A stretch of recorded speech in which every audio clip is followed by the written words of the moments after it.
We continue now with this week's installment of Sun Devil Extra from the Mountain America Credit Union's Sun Devil Radio Network. I'm Tim Healey, the radio play-by-play voice of Sun Devil football, men's basketball, and baseball, and it's my pleasure to serve as your host every week.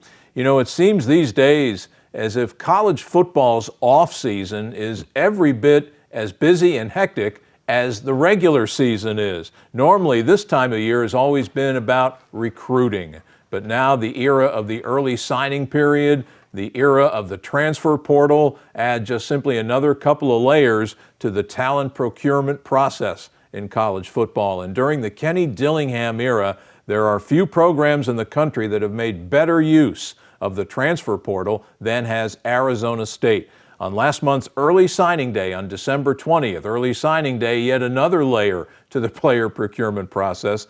ASU signed a class of 29 players, a class that included 16 high school prospects and 13 Division I transfers. The Sun Devils group of transfer portal signees has been ranked among the best in the nation, as high as 4th by Rivals.com, 8th by the website 24/7 Sports. Here with us this week to help update us on all that's been going on in Sun Devil football this offseason is ASU's second-year assistant head coach and special teams coordinator and a former three-time state championship head coach at Scottsdale's Chaparral High School. Always a pleasure to welcome our friend Charlie Ragle to the show. How you doing? I'm good. Thanks for having me, and it's great to be here with you. Happy New Year to you. Happy New Year to you as well. Good to see you. This off-season really isn't an off-season, is it, Charlie, anymore in college football? Give us a sense of what it's been like for you and the rest of the staff since the season finale on November 25th. Well, like you said, it just, it seems like it's kind of just stretched into the new year, right? I think even though, you have that signing date for the players, it's different, right? Because you have the signing date for the high school kids, as you mentioned, and then the portal guys, there's really nothing for them to sign. It's in fact, when they become a student at the school is when that procurement, if you will, takes place. And so you're constantly, after that signing date, still, your roster's still evolving and growing and changing, and you're still recruiting those guys to make sure that they get here and they get on campus. And we started school, what was it, the 8th? So from the 20th to January 7th, I think Sunday was that team meeting. That stretch over the holidays was still nonstop recruiting. Wow, that's incredible. We'll take a deep dive into all the recruiting and the transfer portal stuff in just a moment, but I just thought we could take a moment to look back at the 2023 season. Certainly the 3-9 record wasn't the record you were hoping for in year one under Coach Dillingham, but it seems to me that a lot of important building blocks were established in building Coach D's program. What do you feel to have been some of the most significant developments that occurred this past year? Well, I think if you watched us, and you watched us from, kickoff of Southern Utah to the end of Arizona, the one thing that I think, is you can't debate is that our kids came out and they played hard throughout the season. And I think that's a testament to Coach Dillingham and what he's building from a culture standpoint, and having these young men really bought in, because as we know, it's a long season, and it gets longer when those wins are far and few between. And so to be able to keep those kids fighting and competing, I think says a lot about their belief in him and what he's doing for the program. And I think that's the biggest thing that we'll build on is, again, 3 wins is not obviously what we had planned, but there were some bright spots over the course of the season. But I think the top thing is that we really feel like, hey, we've established from inside our locker room the guys that we can build this program on. I think they know where we're going. Now, it's always challenging when you add new players to that, but I do think we have a good core to build on, and I think that I feel really good about where we're heading into this offseason. Yeah, to amplify your point, it just seemed to me that even in games that were blowout losses, the Utah game in Salt Lake City, home games with Oregon and Arizona, it seemed to me that your kids were still playing hard at the end of those games. And I think that's exactly right, and I think that's, again, a testament to the kids, first and foremost, but also to their belief and Coach Dillingham's belief in the process and the culture that he wants from these young men and he expects and demands. And obviously we're not there yet. It's year one, and we knew we had a challenge on our hands, but I think, to a man, and if you walked across the field and went into our offices and talked to our coaches, I really feel that collectively we really feel good about this offseason and where we're going and with the leadership that we have. Let's talk about the offseason now, a busy one it has been. If you include D1 transfers, JUCO transfers, and incoming freshmen, as we mentioned, the Sun Devils added 29 new players on the early signing date, which this year was Wednesday, December 20th. Only 7 programs in Division I college football brought in more players in the early signing period. Give us, Charlie, your overview of this group that you signed. Yeah, I think that we really, I think one of the things that we set back after the season and assessed is, one, we've got to enhance our roster with some depth. I think that we were, to a man, I think we were short in spots, especially in the trenches. And I think when you look at this class, you can see that we really put an emphasis on going out and trying to find some bodies, some big bodies that could help us on the offensive line. Mm-hmm. Obviously, I think the injuries that we sustained through the course of the season were well chronicled. And then trying to get bigger in the interior of the defensive line. I think, we added some nice skill and some linebackers and some guys in the secondary. But I think the big piece where hopefully it's going to pay off for us is adding these offensive linemen and the size in the interior of the defensive line, which we felt as a collective unit we really needed. To that point, the Sun Devils added 5 offensive linemen in the early signing period, and 3 of them weigh in excess of 325 pounds. One of them is a former New Mexico Lobo offensive lineman, Issei Matautia, and the other 2 offensive linemen, Joey Sua, who came in from Arkansas. Both Matautia and Sua weigh 346 pounds. And then you brought in a freshman from North Medford, Oregon, Terrell Kim, 328 pounds. Not only did you get some depth, you got some beef there in the O-line. Size right there. We're going to make sure we need to stack up on that food in the cafeteria because those boys are going to be eating for sure. Oh, I'll tell you. Another position of emphasis in this signing period, Charlie, was in the secondary. 7 defensive backs were signed, 2 of them transferring to Arizona State from the powerhouse Southeastern Conference. LaTerrence Welch, a former LSU Tiger defensive back, is now a Sun Devil, and so too is a former Florida Gator, Kamari Wilson.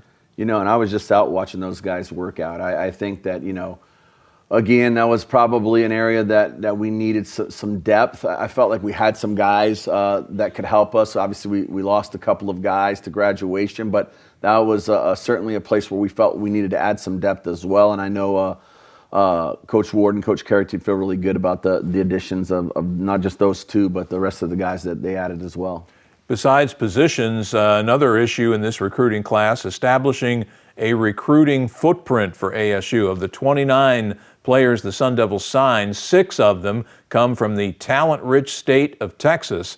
And given the upcoming move to the Big 12, that seems to be huge to be able to continue to recruit in the Lone Star State. Absolutely. I think with having 2 guys on staff in BC and Rashad Samples, and having their ties to the state of Texas. And as you mentioned, going into the Big 12 where we're going to play games in Texas, it only makes sense that we add to those ties. And again, that's what recruiting is. It's relationships and being able to call on those relationships to help you out. And they certainly have some of those there in Texas. And I think that's a place that we're going to, continue to recruit at a high level. Certainly from day one, since Coach Dillingham took the job at Arizona State in November of 2022, a big emphasis for him and the staff has been building a picket fence around the state of Arizona and keeping the best homegrown talent here in the state at ASU. And you signed 4 players in this recruiting class from the state of Arizona, and all of them rank among the top 52 players in the state. Give us your overview of that group. Yeah, I mean, and I'll say this, that's not enough. I think that obviously with our background and myself and Coach Mons and Coach Aguano and guys, a lot of guys on the staff having ties to Arizona, it is a priority for us to try and fight to keep the best players in the state here. Mm-hmm. And again, obviously coming in where the program's at, that's not always the case. when you're losing. We understand that you've got to win, and the lure of winning certainly helps in the recruiting process. But as we continue to move this thing forward, the one thing that I would talk about is that, we are never, if we don't get kids in the state of Arizona to come to Arizona State, it's never going to be for a lack of effort. And talking about this class, or these 4 young men that you talk about, we feel really good about them. Mm-hmm. Again, it's going to be a continued emphasis for our staff to get the best players in the state to stay home and play here at ASU. You got one player from your old stomping ground, Chaparral High School. Tell us about him. And Plaz is an extremely Plaz Johnson, defensive back, extremely talented young man. Played both ways in high school, receiver and DB, and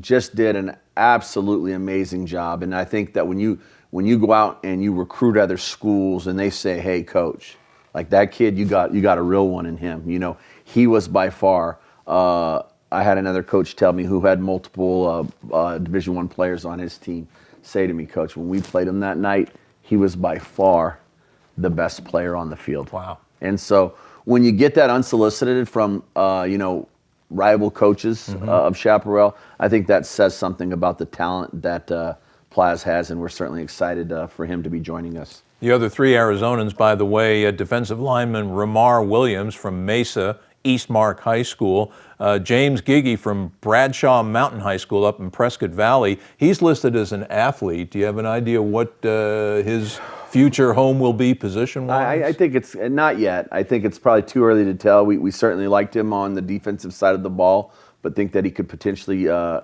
shift over and play potentially tight end. I think that's the good thing about when you sign guys like that, is it's acquiring talent and then get them in here, get them bigger, stronger, faster, and then let's see where they fit. Right.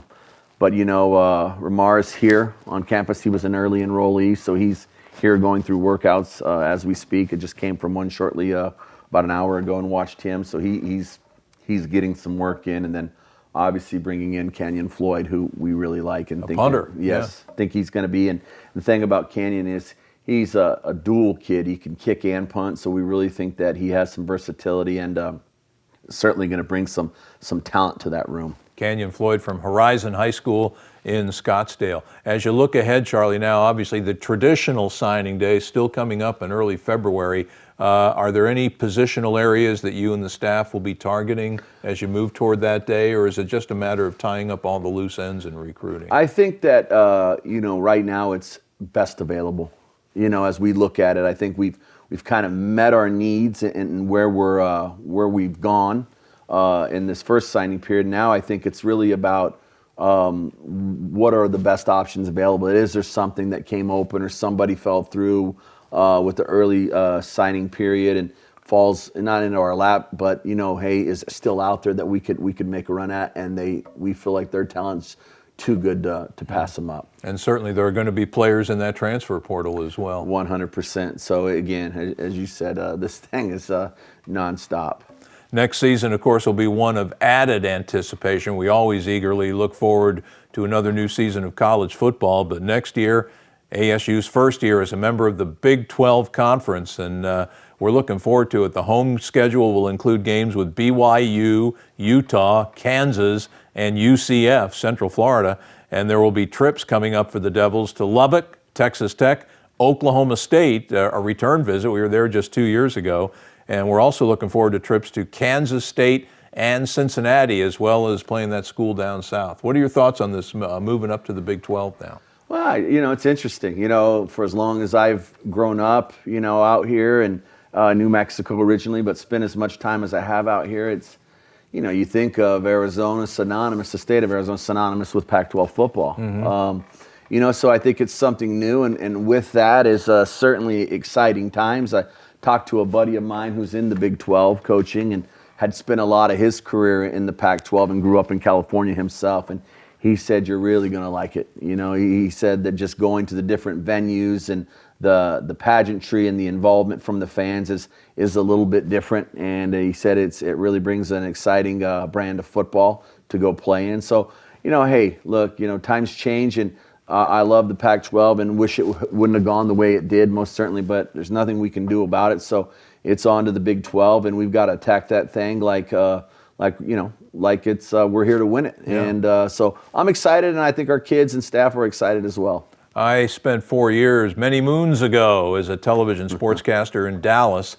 and I can just tell you from firsthand experience, football is a religion in the state of Texas, and I'm looking forward to those trips to TCU, Texas Tech, Baylor, and Houston. Football's a different beast in that state, and like you said, the pageantry, the fan involvement, I think it's going to be next level in the Big 12. There's no doubt. And I played at Eastern New Mexico, and so about 75% of our roster was West Texas kids in general.